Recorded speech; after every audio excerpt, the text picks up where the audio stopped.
It always comes back to action. In the Western way, as I know it, action is the name of the game. So you're asked to do it, and then you'll know. You're asked to do it, one way or another.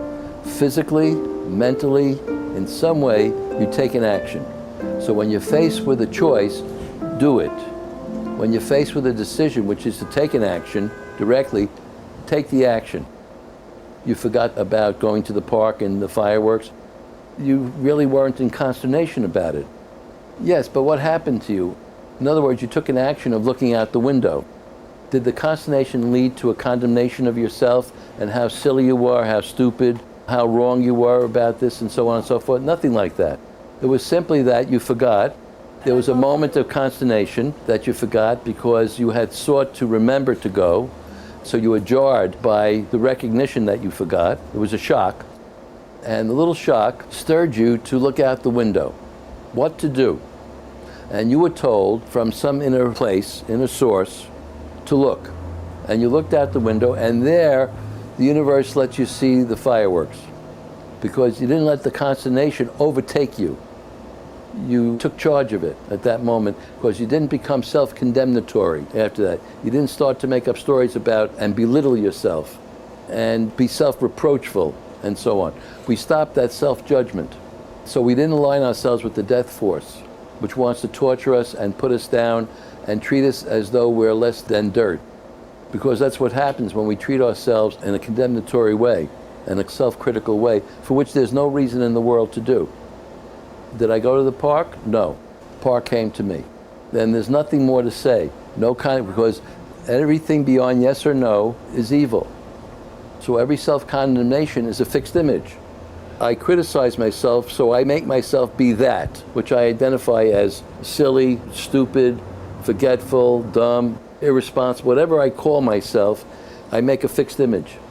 And once I make a fixed image, it subjects me to decay. Because every fixed image is like a physical image, a physical object. It's fixed and it's contained, and every object that exists, mentally or physically, is subject to decay. So we put ourselves in the decaying function, which is death. So you stopped, and the universe came and gave you at that moment a reward. We're not seeking it. We just took the action of looking, and it comes. As you're going along with this process, you're feeling more inclined to do yes or no. Once you get into the practice of it, and you frame the question to yourself, the yes or no comes rather more readily. And how do you feel when you do it this way? Well, how do you feel when you do the yes or no? What's the feeling that takes over you? Clear. So clarity is coming. You see, because the obfuscation is in the explanations, the defenses, the justification, the excuses, the opinions, and all of that. That obfuscates, that clouds the issue. You're tricking yourself by swearing falsely. You're making up stories. Making up stories, fabrications, projecting into the future, that's a falsehood.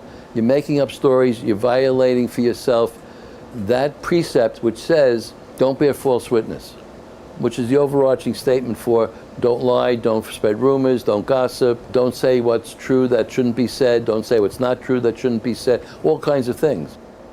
So when you listen and you hear, when you stay yourself in truth, you're going to hear back from the universe truth. It's going to speak to you. That's called intuition. So it speaks to you through your gut, through the body. That's why you need a body. It speaks to you through the gut, through the heart, through the inspiration, like a light that goes off, and it's going to speak to you. As you speak, it speaks. So as you speak lies, it gives you troublesome situations to face of your making. As you speak the truth, it gives you the truth, and you hear it in this bodily way, and you know. So when you start to make up stories and hesitate and say no to that, it inhibits action, and you become, in the long run, paralyzed physically, emotionally, mentally, morally, socially. It's a paralysis that sets in. So you have created a distortion in your functioning. The first and second vertebrae are going out of whack. What holds you up and allows you to spin in conjunction with your place on the earth starts to become distorted. You lose yourself and you become contorted. and the energies to the organs and the arteries, the muscles, begin to diminish. And what happens? We begin to decay. Just from that simple yes or no. Change to a yes and no, like that.